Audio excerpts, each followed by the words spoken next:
Hello, I'm Rose Diamond, and I'd like to tell you about the Sitting with Death and Choosing Life project. Over the last 10 months, all of us have been through a period where we've been forced to face into our own mortality and human fragility in a way that hasn't happened probably for the last 75 years since the Second World War. And this has been a period of really intense stress for many people. And as well as maybe fearing for your own life and for your own well-being, for the lives and well-being of your family members and friends. There have been so many other losses as well. The simple freedom of being able to meet with family, to be able to touch those you care for, to be able to hug, to meet with friends, to have your family with you for Christmas. The ability to gather in groups, the freedom to travel. Many of you, I know, will have lost businesses that you've been working on and developing and loving and devoted to for years. Many will have lost income. This is all very stressful. And one of the things that compounds the stress is that we've all developed through our lifetimes mechanisms for managing our strong emotions. So strong emotions arise, fear, grief, sadness, anger, betrayal, whatever those feelings are that come with loss.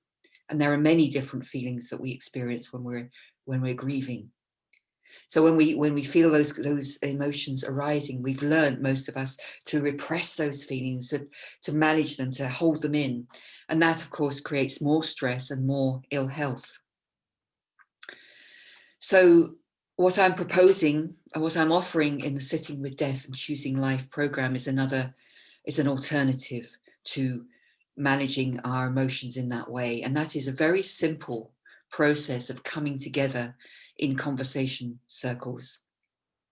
My vision is to have conversation circles in every community through this time of crisis.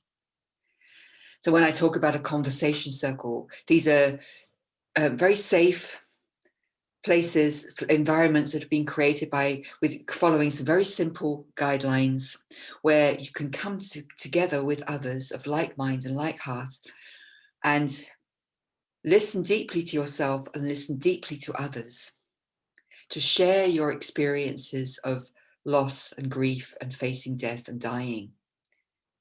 And if that immediately sounds a bit morbid or heavy or a bit scary, I'd like to reassure you that when my experience of these circles, I've been participating and leading these kind of circles for many years now. And my experience is that something quite magical happens when we step into an intention to share with others. That is that we connect with ourselves, we connect with our own hearts. And through connecting with our own hearts, we also connect with others. We connect with others in that place of both recognizing our human strengths, our joys, our fragilities, and our limitations, the whole gamut of what it means to be human. And through that sense of connection, a doorway opens into new possibility. Because what happens when we are holding a lot of grief is that we lose our sense of meaning and purpose. We lose our confidence in stepping forward and making a contribution to others, to our communities, to society. So what I have witnessed through running these conversation circles, I call them deep discovery conversation circles, is that people develop confidence, they develop, they leave behind, they're able to leave behind the burden of grief which hasn't been looked at, and to step into a new sense of possibility, and knowing that they are able to contribute to a new, more positive future going forward. So I would like to invite you to take a look at what I'm offering. I'm not only offering this to people who want to come and participate, I'm also looking for people who might want to to do some very simple training to learn how to run these circles in their communities, so that we can spread this awareness that grief first of all is natural. It's a natural part of life. It's nothing to be ashamed of. It's nothing to hide. And when we come together and we learn how to release our grief, we can step into new life, new possibilities.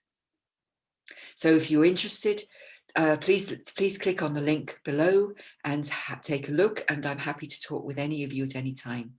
Thank you for listening.